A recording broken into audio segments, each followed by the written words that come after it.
Bonjour à tous, j'espère que ça va. Moi, je vais très bien. Zach Moïkassa, fondateur de la Moïkassa House. Merci de faire partie de ce mouvement de grandeur qui nous aide à franchir les barrières, à doper nos qualités, pulvériser nos défauts. J'espère que ça va. Moi, je vais très bien. Euh, Certaines personnes, j'ai remarqué, m'ont envoyé quelques messages affectueusement m'appelant coach. Comment ça va? J'ai des difficultés. Coach, est-ce que tu pourrais m'aider? Ça fait chaud au cœur, c'est gentil. C'est bien de voir en tout cas, cette appréciation en direct. Ça fait bien dans l'âme. Mais frère, je ne suis pas votre coach. En toute humilité, je suis simplement un humain, comme vous, qui a connu ses difficultés, ses malheurs, ses tristesses, et qui aujourd'hui partage ses expériences personnelles avec ceux qui veulent l'entendre. Je suis peut-être quelqu'un qui, à travers les difficultés de la vie, a développé un esprit chevronné, une attitude de guerre face à beaucoup de situations. Mais je ne suis qu'un individu qui partage ses expériences personnelles avec vous.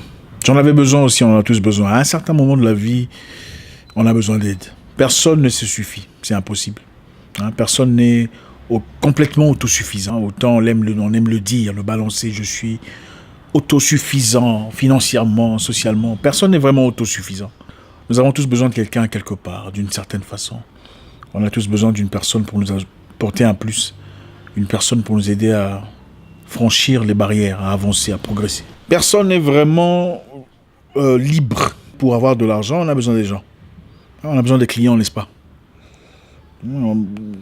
Les gens disent « Ah non, moi je vivrai ma vie. Je n'ai besoin de personne. » Ce n'est pas vrai. On a besoin des gens. Pour développer son intelligence, ses capacités, son intellect. On a besoin des gens pour établir une entreprise, même pas directement, mais une connexion. On a besoin de gens pour avoir la clientèle. On a besoin de gens pour savoir comment franchir certaines barrières. On a besoin des gens pour savoir comment affronter certaines situations. Ça fait partie de la vie. Dans la vie, il faut savoir quelquefois comment faire le courtier. Chez ma mère, on dit l'enfant qu'on envoie ne meurt jamais de faim. Vous comprenez un peu. Il y a des gens qui appellent ça le lèche-pied. Le lèche-pied ne meurt jamais de faim. C'est-à-dire celui qu'on dit va acheter ça, va acheter du pain, va acheter je ne sais pas quoi. Il ne meurt jamais de faim. Quand on le demande d'aller acheter du pain, qu'est-ce qui se passe après? On lui donne un petit morceau. Toi aussi, prends ça. Va acheter des tomates. Si tu vas acheter des tomates, quand tu reviens, bon, toi, prends ça. Finalement, qu'est-ce qui se passe? Tu n'avais peut-être rien au départ, mais à force de partir, acheter le pain, on t'a envoyé acheter les tomates, tu as acheté les tomates, on t'en a donné un peu, on t'a envoyé acheter du charbon, on t'en a donné un peu, finalement, tu as le pain, tu as les tomates, tu as le charbon, de quoi faire à manger. Donc, le lèche-pied ne meurt jamais de faim. Seulement, il faut savoir comment établir les limites. Écoutez, il y a des choses qui paraissent mal à un certain niveau de sa vie, mais des choses qui ne sont pas nécessairement mauvaises.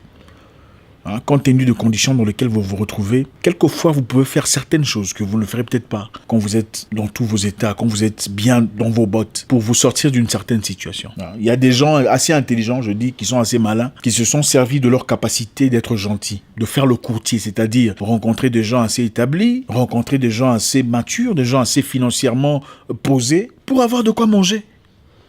J'ai connu des personnes comme ça, très gentilles, très sympas avec tout le monde, mais qui n'a peut-être pas de boulot, mais ne meurt jamais de faim. Parce qu'il a cette capacité joviale, cette amitié, cette sympathie, cette sincérité, cette aptitude de développer des connexions avec des gens. Et la finalité est qu'il peut facilement appeler une personne « Hey, mon frère, comment ça va là-bas? Ici, ça va pas. » Je sais, ce n'est pas l'idéal, mais vous ne mourrez pas de faim.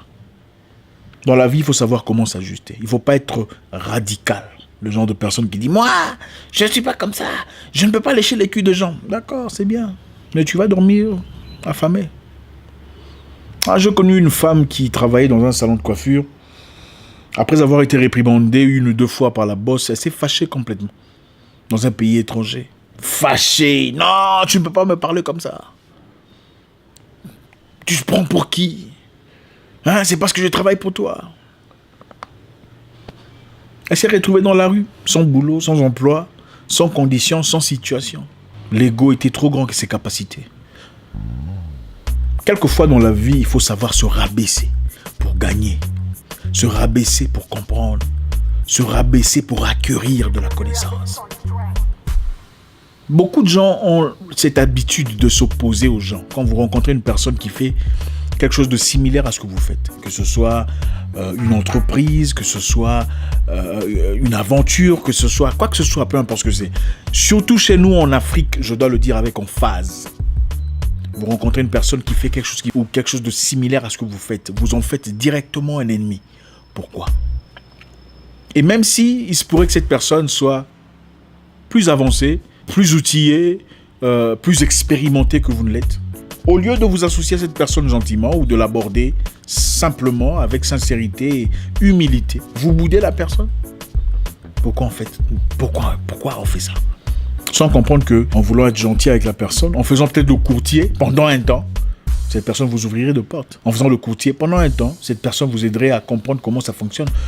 En Afrique australe, pendant que j'y étais, j'ai connu un jeune homme très réussi dans le monde de sécurité, les entreprises d'établissement de sécurité. C'était, parmi les étrangers, l'une des personnes qui s'établissait le mieux.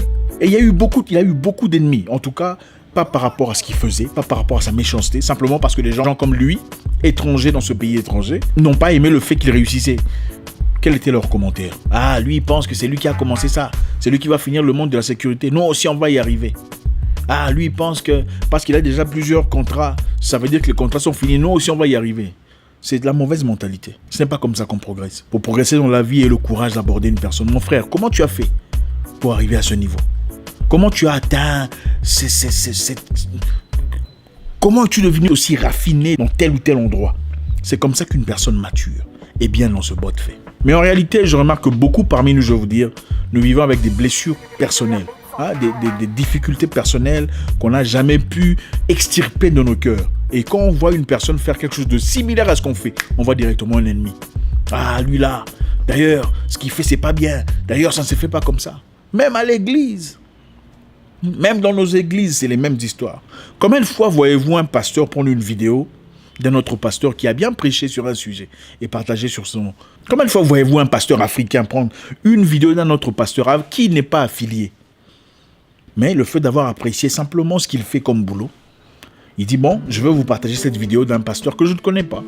Regardez, il a fait du bon travail. On n'en voit pas. En tout cas, moi, je n'en ai pas vu.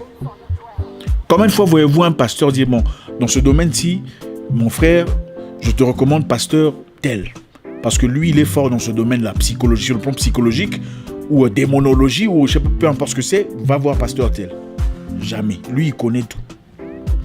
C'est l'une des raisons pour laquelle on a du mal à avancer. Il faut savoir se faire petit pour être grand.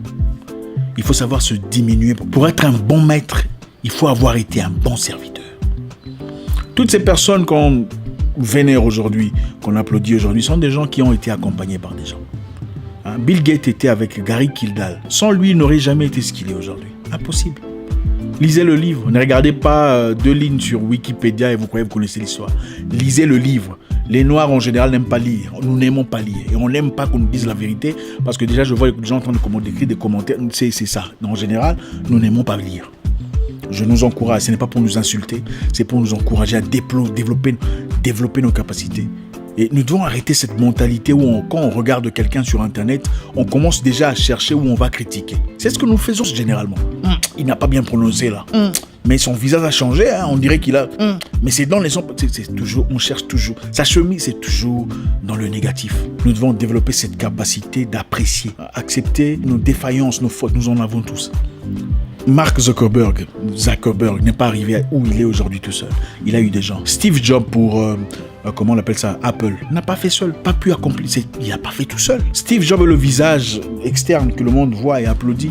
Mais à côté de lui, il y avait Steve Wozniak, le créateur, l'ingénieur. C'est lui, grâce à lui, il n'y aurait jamais eu ce qu'il y a aujourd'hui. Aujourd'hui, j'ai pu développer beaucoup de choses dans ma vie, par multiples façons, à travers plusieurs personnes. Okay? C'est une personne qui m'a appris que Zach, tu sais, tu peux placer ton argent ici au Singapour. Voilà ce qui se passe dans cette entreprise. On va te le développer comme ci et comme ça. Tu peux regarder en Malaisie, ce n'est pas aussi compliqué. C'est toujours les humains qui apprennent aux humains comment ça se fait. Mais la personne qui me l'a appris, c'est qui?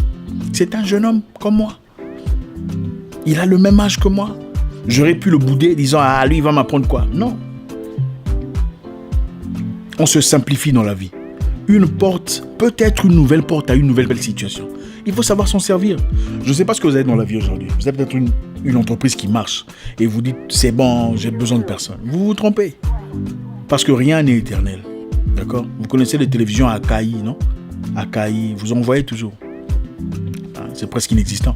Toshiba, c'est vrai qu'il y a quelques Toshiba, mais est-ce que vous en voyez toujours? Non. Qui connaît Cisco? Le monsieur là qui dansait avec les cheveux jaunes, blancs, tout ça. Où il est aujourd'hui? Wesley Snipes, il est où aujourd'hui? Les choses viennent et partent. Ça fait partie de la vie.